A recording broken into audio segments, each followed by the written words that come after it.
Hello, నేను మీ శేషరావు. ఇప్పటి వరకు మనం నాగన్న సర్వేని విన్నాం, కానీ ఇప్పుడు రెడ్డన్న సర్వే వచ్చేసింది. అనేక రకమైన సర్వేలు వస్తూ ఉన్నాయి, కానీ ఇప్పుడు రెడ్డన్న సర్వే వచ్చింది. దీంట్లో కొంత జెన్యూనిటీ ఉంటుంది అనేటువంటి ఒక ప్రచారం అయితే ఉంది. ఆయన చేసినటువంటి సర్వేలో ఉన్నటువంటి సారాంశం ఏంటి అనేది మనం విశ్లేషణ చేసుకునేటువంటి ప్రయత్నం చేద్దాం. ఆయన ఏం చెప్పారు అనేది. సో ఆయన సర్వేలో ప్రధానంగా జిల్లాల వారీగా చేశారు, కాన్స్టిట్యున్సీ వారీగా కూడా చేశారు. దాని ప్రకారం చేసినటువంటి సర్వేలో టోటల్ అసలు ఎలా ఉంది సినారియో అనేది ఆల్రెడీ డిస్క్రిప్షన్ కూడా ఇచ్చారు. బట్ జిల్లాల వారీగా ఆయన ఇచ్చారు. కాన్స్టిట్యున్సీలో అసెంబ్లీల వారీగా కూడా రిలీజ్ చేసే ప్రయత్నం చేస్తాం. ప్రస్తుతానికైతే జిల్లాల వారీగా ఇప్పుడు ఉమ్మడి జిల్లాల వారీగా ఎవరెవరికి ఏ పార్టీకి ఎన్ని అసెంబ్లీ స్థానాలు వచ్చేటువంటి అవకాశం ఉంది అనేది చూస్తే కనుక అనంతపురం జిల్లా వచ్చేసి మొత్తం 14 ఉన్నాయి. 14లో ఎన్డీఏ అలయన్స్కి 9 వచ్చేటువంటి అవకాశం ఉంది. వైఎస్ఆర్ కాంగ్రెస్ పార్టీకి 5 మాత్రమే వచ్చే అవకాశం ఉందని చెప్పి అంచనా వేస్తుంది అనంతపురం. సో బేసికల్గా అనంతపురం తెలుగుదేశం పార్టీ చాలా బలంగా ఉంటుంది. బట్ అక్కడ టోటల్ 14లో 9 ఎన్డీఏ అలయన్స్కి వచ్చేటువంటి అవకాశం ఉంది, 5 వైఎస్ఆర్ కాంగ్రెస్ పార్టీకి వచ్చే అవకాశం ఉందని చెప్పి ఆర్ఎస్ రెడ్డి స్ట్రాటజీస్ సర్వే అంచనా వేస్తుంది.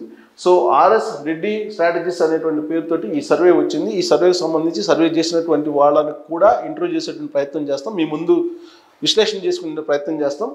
అలాగే వాళ్ళు ఏ విధమైనటువంటి స్ట్రాటజీస్ ప్లే చేశారు, ఆ ప్లే చేసిన తర్వాత వచ్చినటువంటి సీట్ల వ్యవహారం ఏంటి అనేది కన్సల్టేట్ చేసి చూపించారు జిల్లాల వారీగా. సో అనంతపురంలో మొత్తం 14 అయితే 9 అలయన్స్కి, అలాగే 5 వైఎస్ఆర్ కాంగ్రెస్ పార్టీకి వచ్చే అవకాశం ఉందని అంచనా వేస్తుంది. ఇక చిత్తూరు వచ్చేసి మొత్తం 14లో ఎన్డీఏ అలయన్స్కి 10 వస్తాయని చెప్తున్నారు, 4 మాత్రం వైఎస్ఆర్ కాంగ్రెస్ పార్టీకి వస్తాయని చెప్పి అంచనా వేస్తుంది ఆర్ఎస్ రెడ్డి స్ట్రాటజీస్. కారణం ఏంటంటే చిత్తూరు వాస్తవంగా అయితే మనం వైఎస్ఆర్ కాంగ్రెస్ పార్టీ బలంగా ఉందని చెప్పి చాలామంది చెప్తూ ఉంటారు. కానీ ఇక్కడ చూస్తే కనుక వైఎస్ఆర్ కాంగ్రెస్ పార్టీకి కేవలం 4 స్థానాలకే పరిమితం అయ్యేటువంటి అవకాశం ఉందని చెప్పి అంచనా వేస్తుంది Reddy strategies, RS Reddy strategies. ఇక ఈస్ట్ గోదావరి వచ్చేటప్పటికి 19 మొత్తం ఉన్నాయి. ఎన్డీఏ అలయన్స్కి 14, వైఎస్ఆర్ కాంగ్రెస్ పార్టీకి 5 వచ్చే అవకాశం ఉంది. గోదావరి జిల్లాల్లో ఈసారి వైఎస్ఆర్ కాంగ్రెస్ పార్టీ అసలు బోణి కొడుతుందా లేదా అనేటువంటి ఒక ప్రచారం జనసేనలో జరుగుతుంది. అలాగే తెలుగుదేశం పార్టీలో కూడా అలాంటి ఒపీనియన్ ఉంది. ఎందుకంటే అక్కడ జనసేనాని పవన్ కళ్యాణ్ ప్రత్యేకమైనటువంటి కాన్సన్ట్రేషన్ చేశారు. గత 2 సంవత్సరాల నుంచి కూడా ఆయన అనేక సార్లు అక్కడికి వెళ్ళారు, ఈస్ట్ అలాగే వెస్ట్ గోదావరి జిల్లాలకి. పైగా జగన్మోహన్ రెడ్డికి వ్యతిరేకంగా ప్రచారం విస్తృతంగా చేశారు పవన్ కళ్యాణ్ సామాజిక వర్గం ఎక్కువగా ఉంటుంది కాబట్టి అక్కడ ఈస్ట్ వెస్ట్లో ఈసారి అలయన్స్లో ఖచ్చితంగా కూటమి గెలుస్తుంది, వైఎస్ఆర్ కాంగ్రెస్ పార్టీ బోడీ కొట్టదు అనుకున్నారు. కానీ ఈస్ట్ గోదావరికి వచ్చేటప్పటికి 5 స్థానాల్లో వైఎస్ఆర్ కాంగ్రెస్ పార్టీ గెలుస్తుంది, 14 స్థానాల్లో ఎన్డీఏ గెలుస్తుందని చెప్పి అంచనా వేస్తుంది. ఇక గుంటూరు వచ్చేసి మొత్తం 17 ఉన్నాయి. 17లో ఎన్డీఏ 10, 7 వైఎస్ఆర్ కాంగ్రెస్ పార్టీ గెలిచే అవకాశం ఉందని చెప్పి అంచనా వేస్తుంది ఆర్ఎస్ రెడ్డి స్ట్రాటజీస్. సో గుంటూరులో 17కి 10 ఎన్డీఏ అలయన్స్, అలాగే వైసీపీకి 7 వస్తున్నాయి. అంటే యాక్చువల్గా గుంటూరు కృష్ణా జిల్లాలు, ఈ 2 జిల్లాల్లో అలయన్స్కి ఎక్కువ రావాలి. కారణం ఏంటంటే ఆ 2 జిల్లాలు అక్కడ రాజధాని ప్రకటించడం వల్ల అమరావతిని బాగా లబ్ధి పొందినటువంటి జిల్లాలు మిగిలిన వాటికంటే కూడా ఆ 2 జిల్లాల్లో ఉండేటువంటి ప్రజలు ఆ 2 జిల్లాలే ఎక్కువ లబ్ధి పొందాయి అనేది అది జగద్విదితం. కానీ మిగిలినటువంటి రాష్ట్రానికి కూడా రాజధాని కావాల్సిందే. కానీ రాజధాని ప్రాంతంలో ఉండేటువంటి 2 జిల్లాలు కృష్ణా గుంటూరు జిల్లాల్లో ఇప్పటికీ కూడా తెలుగుదేశం పార్టీ, జనసేన, బీజేపీ ఇంకా కొంతమేరకే పరిమితం అయ్యింది గెలుచుకోవటం అనేది విచిత్రకరమైనటువంటి పరిణామం.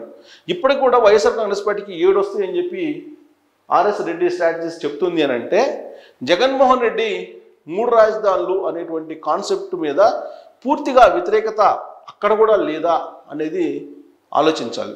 మిగిలినటువంటి రాష్ట్రం కన్నా గుంటూరు కృష్ణా జిల్లా వాళ్ళు అమరావతి రాజధాని ప్రకటించిన తర్వాత లబ్ధి పొందినటువంటి వాళ్ళు ఎక్కువ మంది ఉన్నారు.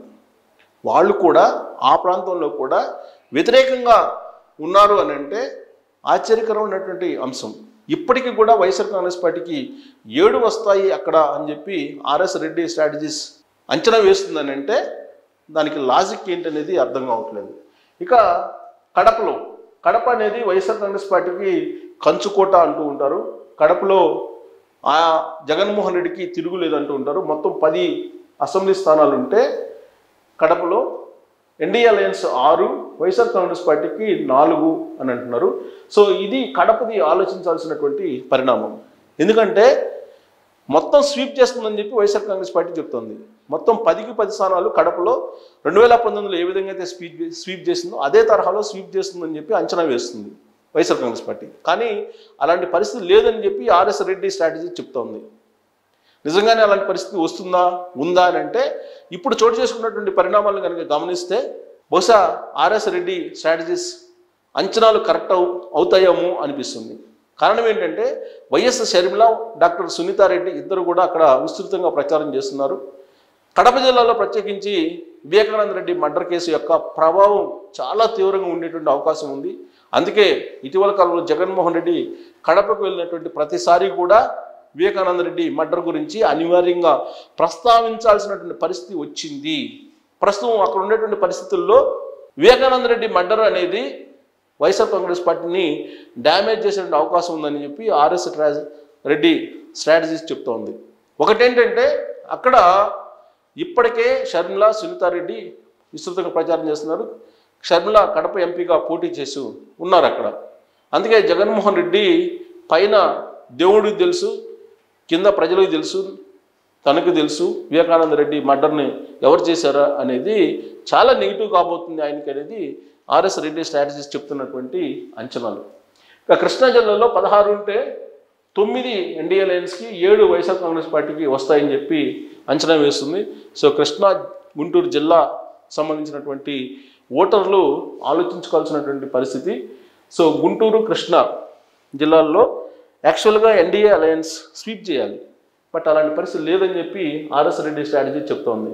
ఇక కర్నూలు 14 ఉంటే ఎన్డీఏ అలయన్స్ 8, వైఎస్ఆర్ కాంగ్రెస్ పార్టీకి 6 వస్తాయని చెప్పి చెప్తూ ఉన్నారు.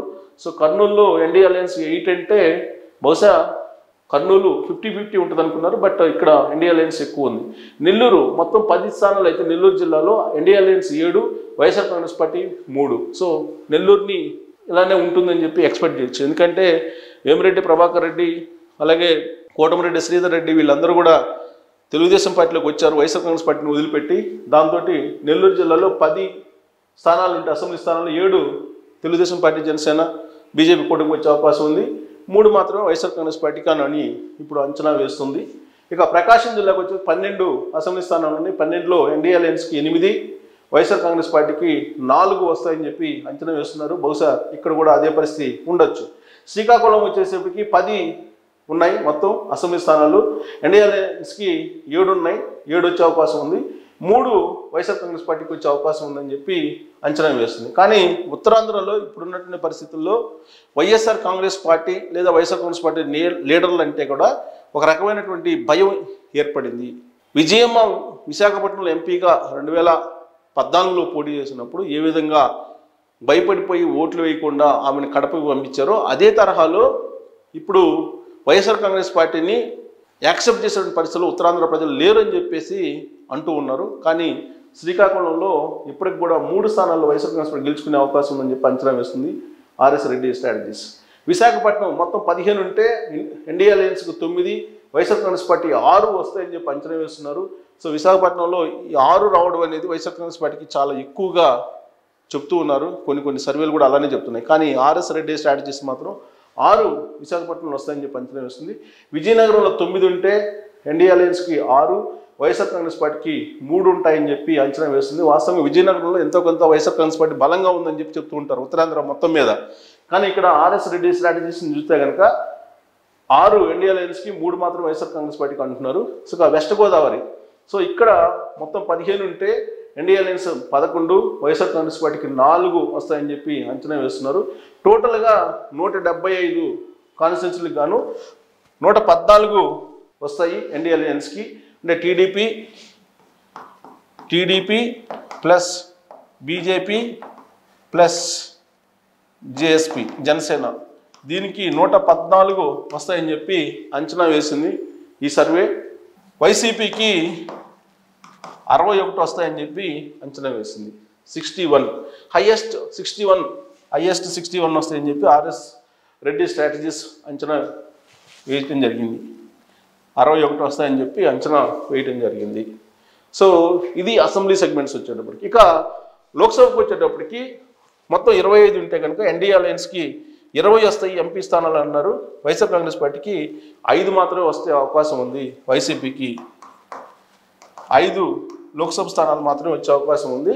20 ఇక్కడ అలయన్స్కి వచ్చేటువంటి ఛాన్సెస్ ఉన్నాయని చెప్పి అంచనా వేసింది. దీనికి కారణం ఏంటి, రీజన్స్ ఏంటి అనేది చాలా క్లియర్గా చెప్పారు. ఎన్డీఏ అలయన్స్ ఓట్ షేర్ కూడా చెప్పారు. ఓట్ షేర్ వచ్చేసేపు ఇక్కడ ఓట్ షేర్ కూడా చూపించారు. ఓట్ షేర్ వచ్చేటప్పటికి 49% ఉంది. వైఎస్ఆర్సీపీకి 42 ఉంది, అదర్స్ 9 అన్నాడు. సో ఇప్పటికీ కూడా 42% వైసీపీకి ఉందంటే ఇది ఎక్కువ పర్సెంట్ కింద తీసుకోవాలి. 42% ఉంది వైసీపీకి. అదే ఇక్కడ దీనికి 49% ఉంది.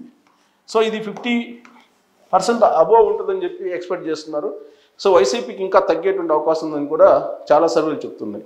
ఇక ఏంటి ఈ పరిస్థితికి రావడానికి కారణం ఏంటి అని అంటే, the previous government did not establish at least A capital for the state and the other. Capital effect బాగా పడింది అని చెప్పేసి చెప్తున్నారు. అట్లీస్ట్ క్యాపిటల్ లేనటువంటి స్టేట్గా మార్చేశారు జగన్మోహన్ రెడ్డి.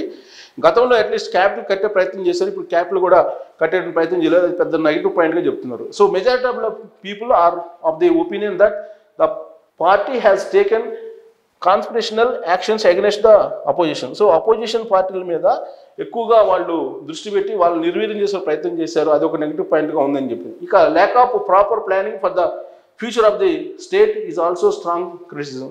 సో ఇక్కడ ఫ్యూచర్ ప్లాన్ లేకపోవటం జగన్మోహన్ రెడ్డికి స్టేట్ మీద అదొక నెగిటివ్ పాయింట్. ఇక people criticism that there are many errors in the management of TTD. Tirumala Tirupati దేవస్థానానికి సంబంధించి కూడా చాలా వ్యతిరేకత వైఎస్ఆర్ కాంగ్రెస్ పార్టీ మీద ఉండడానికి ఒక కారణం. తిరుమల తిరుపతి దేవస్థానాన్ని కంప్లీట్గా అక్కడ భ్రష్టు పట్టించారు అనేటువంటి ఒపీనియన్ తోటి ఉన్నారనేది వాళ్ళు చెప్తున్నారు. The government has completely failed in the maintenance of the roads. అంటే రోడ్స్ ఇవన్నీ కూడా అందరూ చెప్పే అన్ని సర్వేలు చెప్తున్నాయి, రోడ్లు మౌలిక వసతులు కల్పించలేదు, అదొక నెగిటివ్ పాయింట్గా చెప్తున్నారు. The government was run only the name of welfare స్కీమ్స్ని ఒకటే చూపిస్తూ ప్రభుత్వాన్ని నడిపాడు జగన్మోహన్ రెడ్డి. అదే పెద్ద డ్రాబ్యాక్ అని చెప్పి చెప్తూ ఉన్నారు. సో ఈ కారణాల చేత ఈ 6 కారణాల చేత 6 కారణాల చేత వైఎస్ఆర్ కాంగ్రెస్ పార్టీ ఓడిపోయేటువంటి అవకాశం ఉంది. కేవలం 61 స్థానాలకు పరిమితమయ్యేటువంటి అవకాశం ఉంది అని చెప్పి చెప్తున్నారు. If the people analyse the above opinion is clear that the NDA alliance is taking steps towards the power. So NDA alliance పవర్లోకి వచ్చేటువంటి అవకాశం ఉంది అని చెప్పి చెప్తున్నారు. ఎన్డీఏ అలయన్స్ 114 స్థానాలతోటి పవర్లోకి వచ్చేటువంటి అవకాశం ఉంది.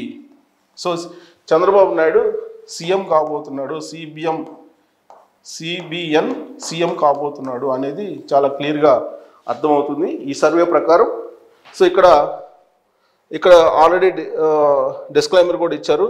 సో ఇక్కడ ఒపీనియన్ కాన్స్టిట్యున్సీ వైజ్ మేము తీసుకున్నాం అని చెప్పి కూడా ఇచ్చారు. కాన్స్టిట్యున్సీ వైజ్ తీసుకుని దీన్ని మేము ఎస్టాబ్లిష్ చేసామని చెప్పి కూడా ఎక్స్ప్లెయిన్ చేశారు. సో ఇది యాక్చువల్గా ఆర్ఎస్ రెడ్డి స్ట్రాటజిస్ట్ చేసినటువంటి ఒపీనియను.